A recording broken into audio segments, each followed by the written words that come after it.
Hello, friends. Today's podcast question says, we have some family friends who do not celebrate Christmas because they say it is a pagan holiday. My children are confused about this and asking if we should not celebrate Christmas. How should I go about talking with them about this? Now, this is a really interesting question, and I know it's one we've actually received before here on the Foundation Worldview podcast. And I actually did a video or a podcast last year on this, and people said, thanks for your thoughts, but you didn't actually answer the question. So I'm going to go in and I'm going to give you some of my thoughts that are similar to what I shared in last year's episode, and then actually make sure I answer the question. So that's what we're going to be diving down deep into today on the Foundation Worldview podcast, where we seek to answer your questions so that you can equip the children that God has placed in your care to carefully evaluate every idea they encounter and understand the truth of the biblical worldview. I'm your host, Elizabeth Urbanowicz, and I'm thrilled that you've joined me for this episode today. Now, anytime we encounter a very strong claim, such as, Christians shouldn't celebrate Christmas because it's a pagan holiday, I think that there are three questions that we can walk our kids through to help them evaluate this claim. The first question is, what is the claim? We want to make sure that we're clear on what is this person saying. Second question is, what is the conclusion? So they've just made this claim, and then therefore, what are they concluding from it? And third, does the conclusion follow from the claim? Now, as we think about this claim that Christmas is a pagan holiday and Christians shouldn't celebrate it, so we just want to ask first, what is the claim? So we can ask our kids, okay, so what is this family claiming is true? They're claiming that Christmas isn't actually Christmas isn't actually Christian, it's pagan. Okay. So they're saying that this holiday isn't a Christian holiday, it's a pagan holiday. Then the second question to ask is, what is the conclusion? So we can say, okay, so what conclusion are they drawing from this? What are they saying that we should or shouldn't do based on the claim? And you can talk through that their conclusion is that Christians should not celebrate Christmas because celebrating Christmas means you are worshiping a pagan god. Okay, so the claim is that Christmas isn't Christian, it's pagan. The conclusion is, therefore, Christians shouldn't celebrate Christmas because celebrating it means you're worshiping a pagan god. Okay, so we need to get those things clear in our minds. And we want to walk our kids through this process because asking these questions can be helpful in many different situations and can help us think clearly, can help us think critically, can help us think biblically in a world that is often just shouting so many different claims in our way. Okay, now that we know the claim and the conclusion that they're saying follows from that claim, then we want to ask the question, does the conclusion follow from the claim?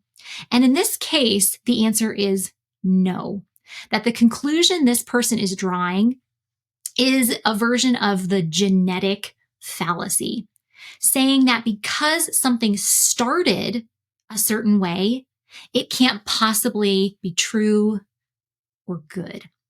So in this case, the conclusion is drawn from the false belief that because something may have started in a certain way, it is continuing in a certain way. For example, let's say that your family has dinner together around the table every night. And let's say that this tradition started when you were a child, that your dad, your kid's grandfather, made sure that your family had dinner together every night. And every night, your dad used this dinner time to go around the table and tell all of you, all of the children, your mom included, what you did wrong that day. And he used it as a time to embarrass you and shame you. I mean, I think we can agree that this is a terrible way to have a family dinner. And so your family dinner that you have with your kids, it really does stem from the fact that you had family dinners when you were growing up. And those family dinners were terrible because your dad used it as a way of shaming your family members. However, you now continue these family dinners and you continue them in a different way. You use them as a time to talk, to connect, to have everybody share about their day, as a time of reading scripture together. Now, are your family dinners morally wrong because they started out by your father shaming his family? No, you have taken what was morally wrong out of the equation and you have turned this tradition around for good. So now let's think about the claim and the conclusion in question. In this case, the person is claiming that certain Christmas traditions, I would imagine it's traditions such as celebrating Christmas on December 25th and bringing a Christmas tree into your home, that these elements were part of pagan rituals. So they're claiming that therefore continuing this, celebrating on the 25th, having a Christmas tree, that because these had pagan origins, that they continue to be pagan. Now, even if it were true that December 25th was a pagan holiday and a Christmas tree was originally a pagan object of worship, when you celebrate the incarnation of Jesus on the 25th of December and you set up your Christmas tree, are you actually worshiping pagan gods? No, you're not. You're not thinking about pagan gods and trying to honor them on December 25th. You're not worshiping your Christmas tree. Now, in our modern celebrations of Christmas, there are many secular things that are trying to pull our hearts and our minds away from thinking about and meditating on the incarnation. But we are not worshiping pagan deities on the 25th. We are not worshiping our Christmas tree. So this claim is completely false. The conclusion does not follow from the premise. It doesn't follow from the claim. Now, if you're thinking, wow, Elizabeth, that makes a lot of sense, but I'm not exactly sure how you did that.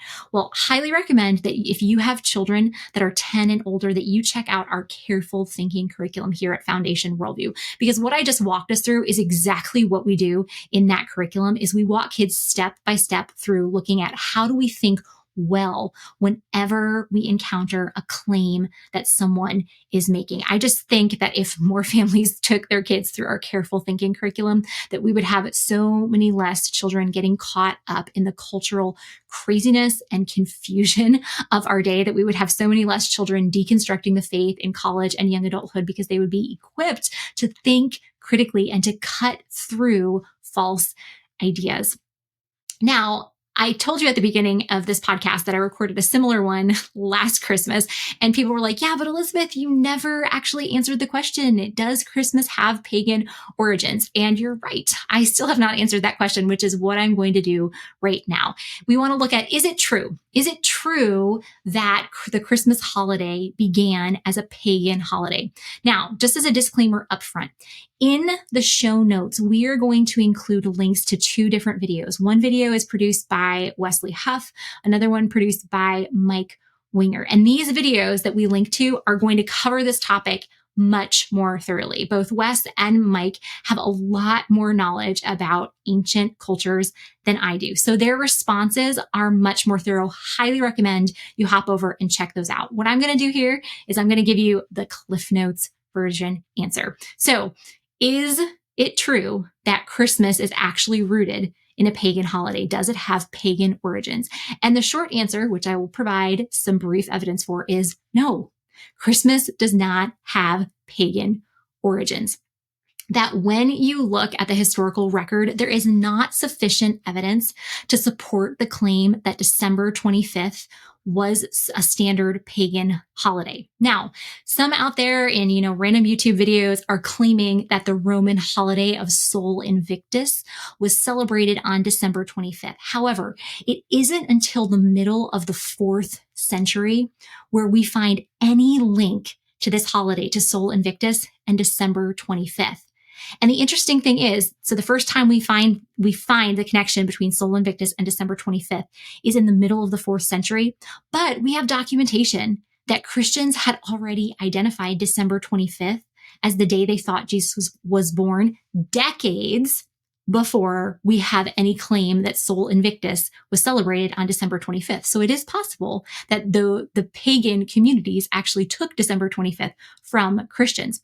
Now, there's also other evidence and other inscriptions that we find that place this Roman holiday on other days and months throughout the year. So there's evidence that this holiday took place at other times. Again, highly recommend you check out Wes Huff's video. He goes into much, much, much, much more detail on this. Now, also some people claim that the Christmas trees were used in pagan worship.